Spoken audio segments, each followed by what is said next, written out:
Hi YouTube, it's Catherine Michelle. Just going to do a quick update to explain the difference between influenza and COVID-19, which is caused by SARS-CoV-2 virus. At the beginning, from the very beginning of this, it was obvious and it was very clear that SARS-CoV-2 was not a flu virus. I mean, nothing about it said flu. Now, with the flu virus, it has two antigens. It has the H and the N antigens. With SARS-CoV-2, it has, let me see if I can find this. Hold on, just because I want to make sure I get the right word. I don't want to give you guys the wrong word. It has the spike glycoproteins. So influenza has two antigens. SARS-CoV-2 has glycoproteins. And with SARS-CoV-2, it attaches to the ACE2 receptors, which then causes a whole bunch of really nasty, ugly things if it can take hold. We know that the flu does not attack the heart, it doesn't attack the kidneys, doesn't attack the liver, it doesn't attack anything else other than sometimes the respiratory tract, but it just kind of makes you feel all icky and sore and feverish.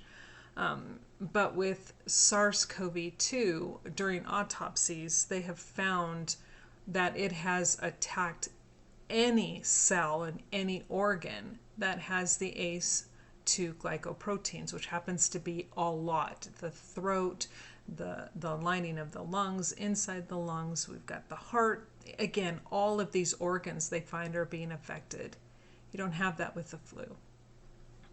And also, one of the main things too to keep in mind is how contagious it is. And the R naught factor for influenza is generally less than 1 to 1. The R naught factor for SARS-CoV-2, at the very beginning, they did trace somebody who had COVID-19, and then they transferred it to at least 9 or 10 people. Now that's not the average and that's not the norm, but that's how high it is. Now they're saying that R naught factor could probably be like 3 or 4. We know that the influenza estimated death rate. Now a lot of people don't know that the CDC guesstimates every year the number of deaths. It's kind of like an algorithm that they put together and take some figures from here and from there, and they put it all together and say, okay, here's their best guesstimate about how many people it kills. So when you hear 32,000 people, that's not necessarily the real number. The real number could be higher, but not more times than not, it's actually lower. But what we do know, which gives it a very small death rate, less than 1%, but we do know that with SARS-CoV-2 right now in the closed cases, and I explained earlier why including all cases right now to come up with a death rate percentage doesn't make sense, because they're including all of the people who have tested positive. Well, a lot of those people may actually be just fine, but then there's going to be a percentage of that are not going to be fine. So they're going to go on to actually die due to this infection. So because you don't know, it's an unknown, it doesn't make sense to include that in a death rate percentage. So when you look at the websites that are actually tracking the disease, where it shows like the closed, every case that has had an outcome, have they recovered or have they died? Those are the two options. You either live or you die. Now, out of those right now, which is better than what it was about a month ago, right now, roughly 87% are recovering, but still 13% of those cases, those closed cases, are deaths. That's pretty high. So, and that's what I'm saying, we can't really go around saying that we know what the death rate is or what it's going to be or who it's going to affect. Nobody knows, because at the very beginning they thought only older people were dying. Now they know that I knew was that the Kawasaki disease, which is now affecting children, which is being brought on by the SARS-CoV-2, is now killing children. Thank you, good Lord, that it's very few children. But still, there's no age limit now. It's not just an older people dying. It's not just the men are dying more. It really depends on the region, the health of the people, the comorbidities. There's so many variables. And with the flu, I think there's we have a better handle on that because it's been around for so long. So they can look at that and say, okay, this year, and when you get your flu shot, it's kind of like they do their best to go, okay, let's try to figure out what's going to be coming in. And they have this way of trying to figure out their best guess as to which strain of the flu is going to be more predominant.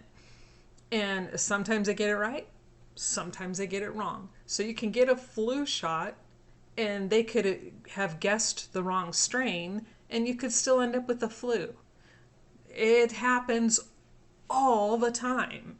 So, that's just how that goes with that. And again, so with SARS-CoV-2, so we have, it's got different, and they're the covering, that whatever encapsulates that virus, that covering, it is made out of glycoproteins. It attacks a lot of organs of the body, anything that has the ACE2 receptors. Flu does not. SARS-CoV-2, highly contagious. Flu is not. Death rate higher in SARS-CoV-2, much, much higher than it is with the flu. They're like apples and oranges. They don't compare. They're not similar. They just happen to both come from a coronavirus family, but that doesn't make them the same. Just like MERS isn't the same as the flu. SARS isn't the same as the flu. So you can't call COVID-19 the same as a flu. And unfortunately, I'm not sure how that actually got started, but once people started seeing that and hearing that, they just took off and ran with it. And then that's when all the conspiracy theories started popping up, and, it got way out of control way too quick. And that's what made me so angry, were medical doctors. I don't know, I haven't seen any of these people's degrees. And again, any doctor who says and has said that it was nothing but the flu, they seriously need to lose their medical license. That was so irresponsible, and is irresponsible to say that. So anyway, I hope that kind of explains it a little bit better, although it is late and I'm sure I left some stuff out, so I can always go back in and do it again. But again, not the same. They come from a same family of viruses, but that doesn't mean that they're the same thing. And any other questions, please leave them below and I will do my best to answer them. See, I knew I forgot something. And another main huge difference between the flu and SARS-CoV-2, which causes COVID-19, is the way the medical staff has to dress in order to take care of the patients. Now, when someone comes down, if there's a flu out and an influenza outbreak, you do not see medical staff dressed in hazmat head to toe gear. They just don't do that.